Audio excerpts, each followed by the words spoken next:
I always believed trust was the bedrock of a good marriage. For 8 years, my wife Sarah and I had what I thought was a perfect life. We had our inside jokes, our shared dreams, our comfortable routines. But over the past few months, a shadow had crept in. It started small. Late nights at work became more frequent.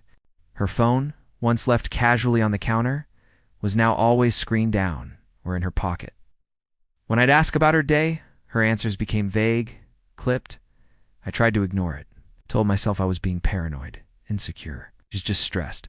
I'd whisper to myself late at night when she wasn't home yet. Don't be that guy. I felt ashamed of the suspicion coiling in my gut. Sarah was my everything. How could I even think such things? The guilt was eating me alive.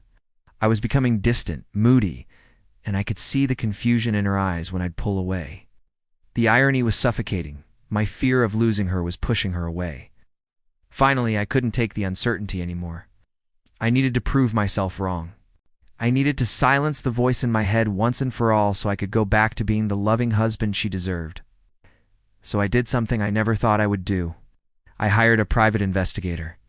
I felt ridiculous telling him my story, laying out my flimsy evidence. He just nodded, professional and detached. "We'll just see what's what," he said.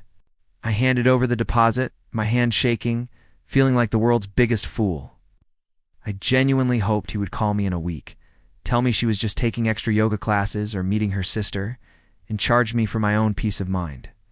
I was paying to be proven wrong. The week that followed was agonizing. Every time my phone buzzed, my heart leaped into my throat. I tried to act normal around Sarah, forcing smiles and making small talk, all while this huge, ugly secret sat between us. I just wanted it to be over. I wanted to laugh at myself for being so ridiculous and apologize to Sarah in my heart for ever doubting her. Then the call came. "I have the file ready for you." The investigator's voice was flat, unreadable. I drove to his office with a knot in my stomach. He didn't say much, just slid a large manila envelope across his desk. My hands trembled as I opened it, and there it was. My paranoia wasn't paranoia at all. It was instinct. The first photo hit me like a physical blow. It was Sarah, laughing. But she wasn't with her sister or her work friends. She was with him, a guy from her office I'd met once at a company party. In the photo, his hand was on the small of her back, a gesture far too familiar for a colleague. I flipped to the next picture. They were sitting at a secluded table in a dim, romantic restaurant I'd never seen before. Another photo showed them walking by the river, her head resting on his shoulder. But the last one shattered everything. It was a clear shot of them, standing in front of an apartment building I didn't recognize, and they were kissing. Not a friendly peck, but a deep, passionate kiss that left no room for interpretation. The casual intimacy, the way her hand was wrapped around his neck. They looked like a couple who had done this 1,000 times. I just sat there, staring at the glossy prints.